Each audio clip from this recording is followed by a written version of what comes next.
کیونکہ دیکھیں اس مقام پہ بہت ہی زیادہ رش ہے. آپ کے دائیں بائیں سب گاڑیاں نظر آتی ہیں، کیونکہ اگر آپ اس مقام پہ گم بھی ہو جائیں گے یا ادھر ادھر ہو بھی جانتے ہیں تو آپ مجھے کال کریں گے، میسج کریں گے، تو انشاءاللہ میں آپ کو وہاں سے لے کر آؤں گا گاڑی تک. جی میرا موبائل نمبر ہے جی صاحب 08111954669. پھر سے بتا دیتا ہوں 05811955469. یہ میرا موبائل نمبر ہے صاحب. میرا نام عدنان ہے صاحب. اترتے وقت گاڑی کی جگہ اور گاڑی کے نمبر دیکھ کر جائیں گے. یہ قریبی گاڑی کو پارک لگے ہے صاحب. یہ پہلے کونے میں جو گیٹ آئے گا یہ مردوں کا گیٹ ہوگا. مسجد کے پہلے کونے میں، مسجد کے جو دوسرے کونے میں گیٹ آئے گا صاحب وہ مردوں کا گیٹ ہوگا صاحب. اعوذ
باللہ من الشیطان الرجیم. بسم اللہ الرحمن الرحیم. حجاجی کرام یہ وہ مقام تھا مسجد قباء.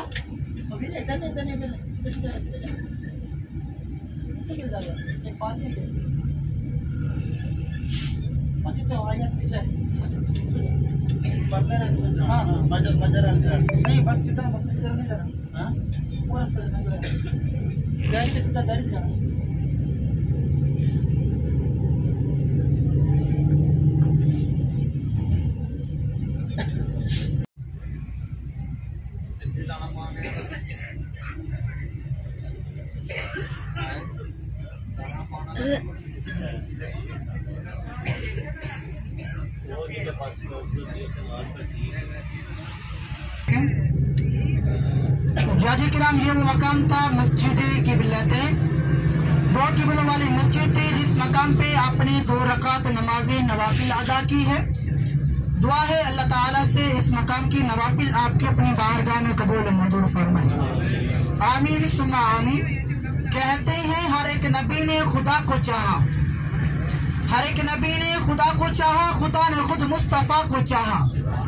ہر روز بھیجو درود اور سلام اس نبی پر جس نبی نے ہر مقام پہ اپنی امت کو ہی چاہا. کس کو چاہا؟ اپنی امت کو ہی چاہا. سب ایک بار آن وسلم کی بارگاہ اقدس میں درود شریف کا نذرانہ پیش کر لیجئے.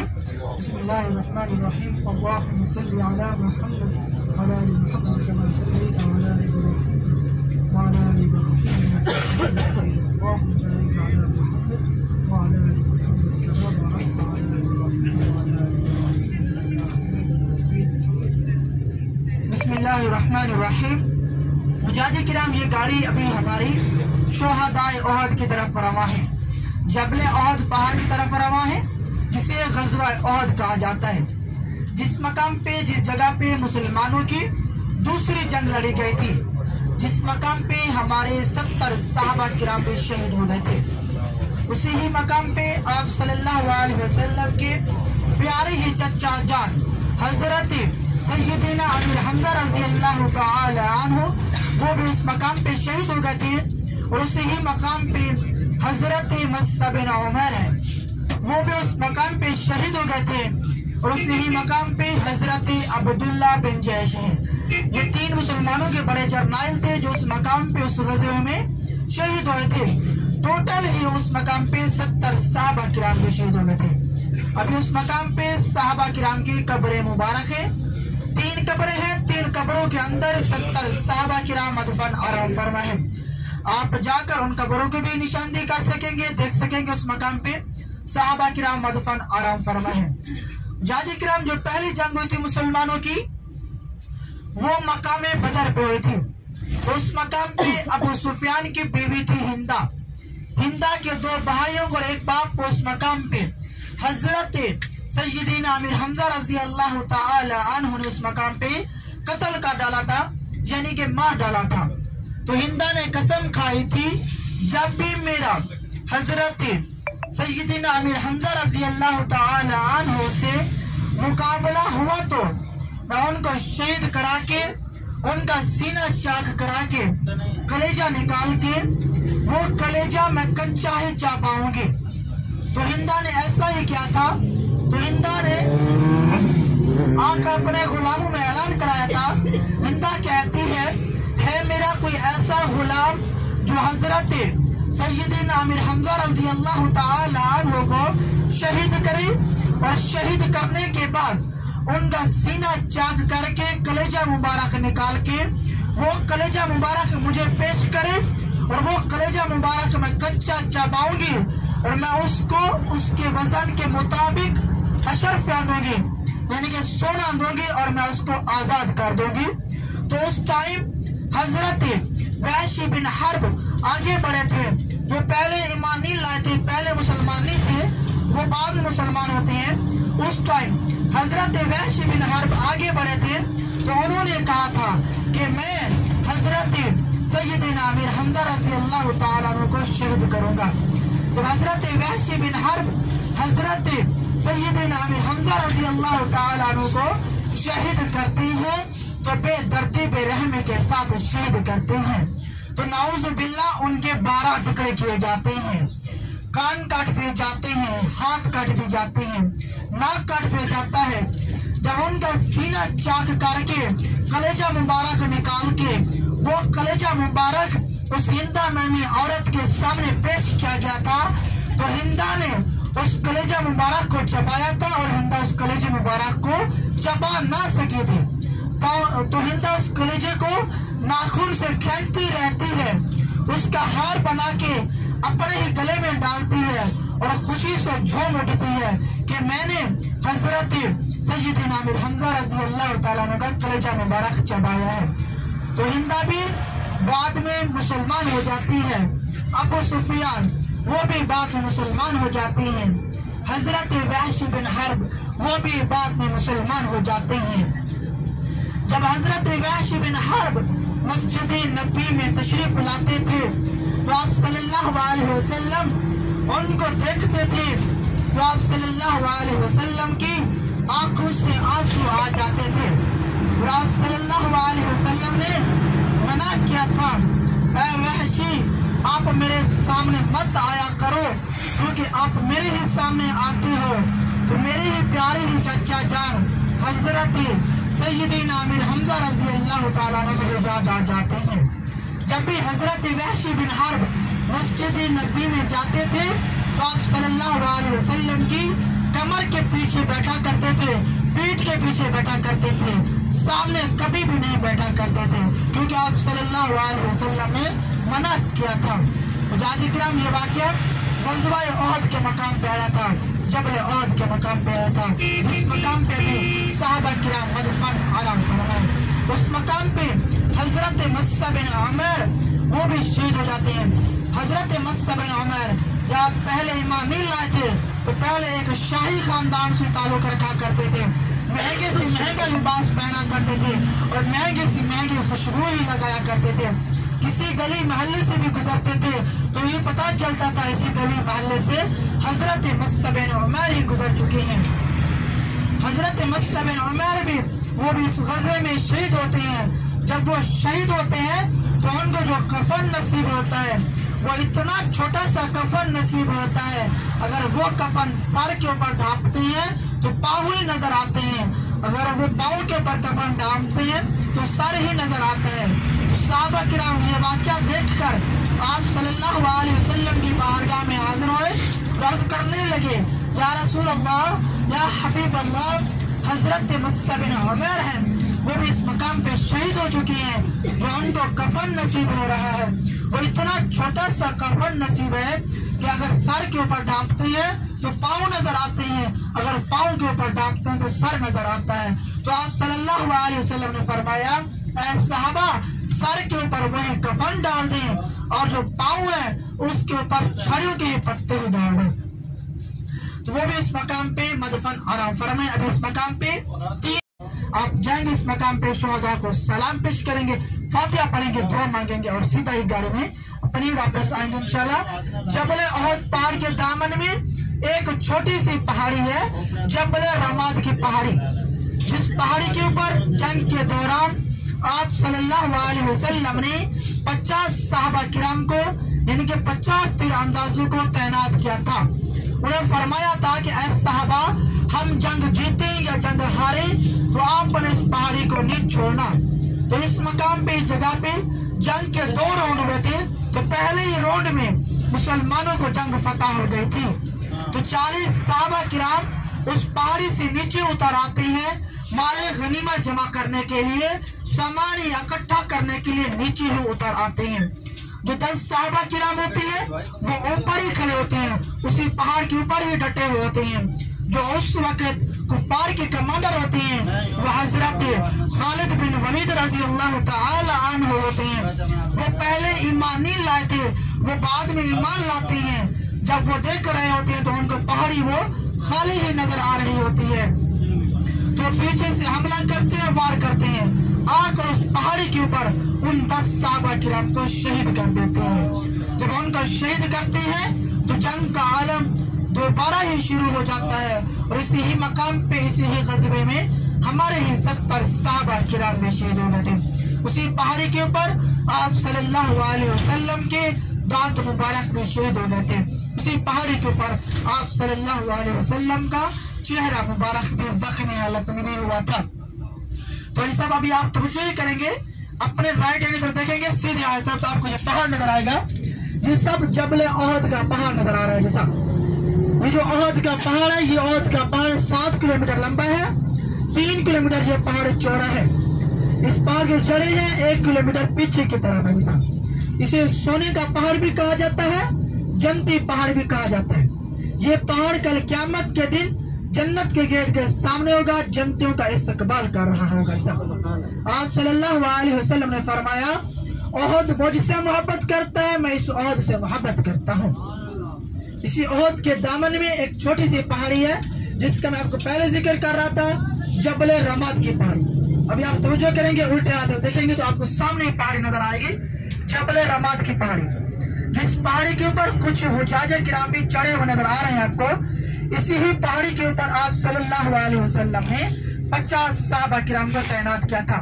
انہیں فرمایا تھا کہ اے صحابہ، ہم جنگ جیتیں یا جنگ ہاریں تو آپ نے اس پہاڑی کو نہیں چھوڑنا۔ یہ آپ کے الٹے ہاتھ کی طرف مسلمانوں کا لشکر تھا، یہ آپ کے سیدھے ہاتھ طرف کفار کا لشکر تھا۔ کفار اس طرف سے آئے تھے۔ حضرت خالد بن ولید رضی اللہ تعالیٰ عنہ یہ نائٹ کا راستہ کراس کرتے ہیں، جا کر اس پہاڑی کے اوپر ان 10 صحابہ کرام کو شہید کر دیتے ہیں۔ جب ان کو شہید کرتے ہیں تو جنگ کا عالم دوبارہ شروع ہو جاتا ہے۔ اسی پہاڑی کے اوپر آپ صلی اللہ علیہ وسلم کے دانت مبارک بھی شہید ہوئے تھے۔ اسی پہاڑی کے اوپر آپ صلی اللہ علیہ وسلم کا چہرہ مبارک بھی زخمی حالت میں ہوا تھا۔ حاجی صاحب، آپ نے اس پہاڑی کے اوپر نہیں چڑھنا، کیونکہ اس پہاڑی کے اوپر ہمارے 10 صحابہ کرام کا خون مبارک ہے۔ ہمارے پاؤں جوتے بھی اچھے نہیں ہوتے اور ہم صحابہ کی خاک کے برابر بھی نہیں ہے۔ صاحب، ہمارا جو آنے کا مقصد اس مقام پہ ہے، شہداء کو سلام پیش کرنا ہے۔ آپ صلی اللہ علیہ وسلم نے فرمایا جو میرا امتی میرے روزے کی زیارت کی ہے، انہیں چاہیے میرے چچا کی مزار کی بھی زیارت کرے۔ ابھی دیکھیے الٹے ہاتھ سامنے بالکل یہ جالے والا قبرستان نظر آ رہا ہے آپ کو، یہ سامنے جالے والا قبرستان نظر آ رہا ہے۔ اسی قبرستان کے اندر صحابہ کرام کی قبریں مبارک ہیں۔ اسی کے اندر 3 قبریں ہیں،